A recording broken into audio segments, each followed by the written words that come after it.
প্রিয় দর্শক, কুমিল্লা শিক্ষা বোর্ড আজকের শিক্ষা বোর্ড না, ঐতিহ্যবাহী সেই পুরানা শিক্ষা বোর্ড। বাংলাদেশে দুইটা শিক্ষা বোর্ড আছিল, একটা হলো ঢাকা জেলায় আর একটা হলো কুমিল্লা জেলায়। এই দুইটা শিক্ষা বোর্ড বাংলাদেশের সর্বপ্রথম আছিল। 1962 সালে এই কুমিল্লা শিক্ষা বোর্ড প্রতিষ্ঠিত। আর এই কুমিল্লা শিক্ষা বোর্ডের অধীনে চট্টগ্রাম বিভাগ, আজকের যে চট্টগ্রাম শিক্ষা বোর্ড, তারাও এই কুমিল্লা বিভাগের অধীনে ছিল। সেটা বুঝছেন? আর এই কুমিল্লা শিক্ষা বোর্ড, এই শিক্ষা বোর্ডের অধীনে নোয়াখালীবাসীও আছে। বিষয়টা বুঝছেন? এখন নোয়াখালীবাসীরা যখন এই শিক্ষা বোর্ডের অধীনে লেখাপড়া করে, তারা খারাপ রেজাল্ট করে, আর কুমিল্লা শিক্ষা বোর্ডের নাম দুর্নাম হয়। যাই হোক, এই কুমিল্লা শিক্ষা বোর্ডের অধীনে যত ছাত্রছাত্রী লেখাপড়া করছে, তারা শুধু বাংলাদেশ না, সারা পৃথিবীর বিভিন্ন বড় বড় জায়গায়, বড় বড় লেভেলে তারা আছে। এরকম ছাত্রছাত্রী কিন্তু কুমিল্লা শিক্ষা বোর্ডের অধীনে লেখাপড়া গেছে।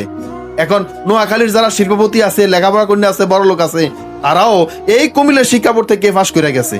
সুতরাং এই কুমিল্লা শিক্ষা বোর্ড আমার আপনার প্রাণের শিক্ষা বোর্ড, ভালোবাসার শিক্ষা বোর্ড।